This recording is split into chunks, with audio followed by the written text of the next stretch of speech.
Hello friends, welcome to my YouTube channel AK excellence classes. सबसे पहले तो अगर आपने मेरे इस चैनल को सब्सक्राइब नहीं किया तो प्लीज इसे सब्सक्राइब कर दीजिए ताकि जो भी मैं फ्यूचर में न्यू वीडियोस को अपलोड करूं उसका नोटिफिकेशन आप तक पहुंच सके।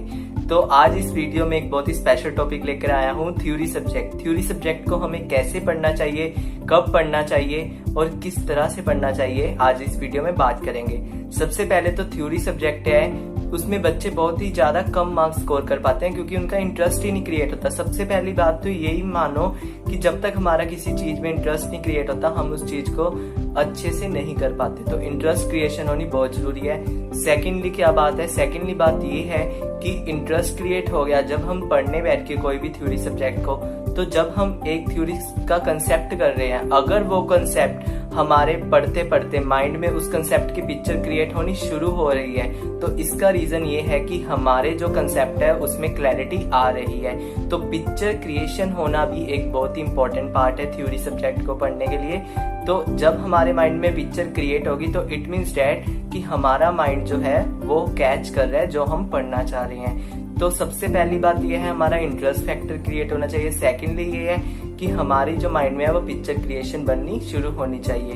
देन थर्डली लास्ट पॉइंट ये क्या कहता है, लास्ट पॉइंट ये है कि जब भी हम थ्योरी सब्जेक्ट को करें ना तब हमें ऐसे करना चाहिए कि जो भी थ्योरी सब्जेक्ट हमें डिफिकल्ट लग रहा है हमें उसे एज ए फ्लो चार्ट के रूप में भी करना चाहिए। सपोज करो एक मार्केटिंग मैनेजमेंट का सब्जेक्ट है, उसमें जो होलसेलर रिटेलर ये सारे कुछ होते हैं, अगर हमें उसे अच्छी तरह से समझना है तो ये एक बड़ा कंसेप्ट है, काफी बड़ा कंसेप्ट है। अगर उसमें हमें प्रिसाइज तरीके से समझना है तो उसको हमें फ्लो चार्ट के रूप में ही समझना होगा।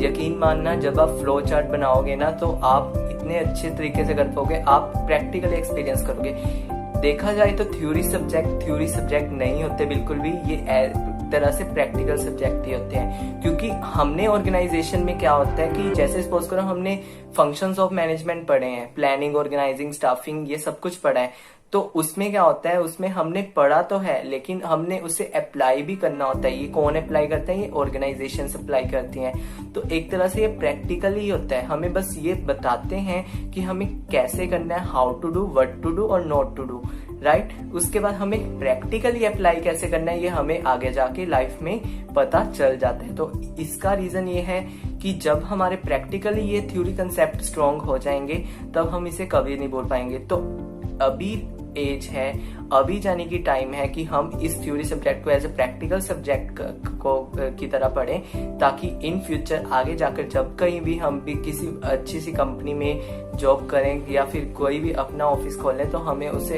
प्रैक्टिकली अप्लाई करने में कोई परेशानी ना हो। तो थ्योरी सब्जेक्ट को ऐसे पढ़ने से क्या होगा, हमारा इंटरेस्ट फैक्टर ऑटोमेटिकली क्रिएट होएगा। सेकेंडली जो पिक्चर बननी स्टार्ट हुई है वो भी हमारे माइंड में फिट रहेगी। एंड थर्डली फ्लो चार्ट के वे से हमारे सेल्फ नोट्स भी प्रिपेयर हो जाएंगे।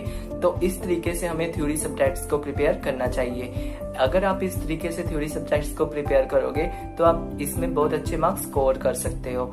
यकीन मानना, इसमें बहुत अच्छे मार्क्स भी मिल सकते हैं। ज्यादातर स्टूडेंट्स का एक तरह से ये मिथ कह लो कि प्रैक्टिकल सब्जेक्ट में मार्क्स सुने जो वो अच्छे मिलते हैं, बिल्कुल भी नहीं। थ्योरी सब्जेक्ट में मार्क्स मिलते हैं हाँ, but presentation matters a lot. Presentation बहुत मैटर करती है। अगर आपकी प्रेजेंटेशन 0 है तो आपको किसी के मार्क्स नहीं मिलेंगे। तो प्रेजेंटेशन आप करोगे कैसे, हमें एक इनोवेटिव थिंकिंग से प्रेजेंटेशन हमने प्रेजेंट करना होता है ना एग्जाम को। तो जब तक हमारा यानी कि पिक्चर नहीं क्रिएट होगी माइंड में, हम उसे कैसे प्रेजेंट करेंगे। तो ये 3 चीजें, सबसे नंबर 1 हमने क्या बताया कि इंटरेस्ट फैक्टर क्रिएट होना चाहिए। नंबर सेकेंडली क्या होना चाहिए, सेकेंडली एक तरह से हमें फ्लो चार्ट भी यूज करना चाहिए। और थर्डली हमें क्या करना चाहिए, थर्डली पिक्चर क्रिएशन भी होनी चाहिए। इन 3 चीजों को फॉलो करने से आपके थ्योरी सब्जेक्ट जो है वो स्ट्रॉन्ग होने शुरू हो जाएंगे। आप यकीन मानना 15 डेज बाद आप देखना कि आपकी इंप्रूवमेंट अपने आप को ऑटोमेटिकली दिखनी शुरू हो जाएगी। तो आज की वीडियो में बस इतना ही। Thank you so much. अगर आपको ये वीडियो अच्छी लगी हो तो मैक्सिमम टू मैक्सिमम शेयर करना ताकि जो भी न्यू वीडियोज हैं वो ज्यादातर लोगों तक पहुंच सके। Thank you so much.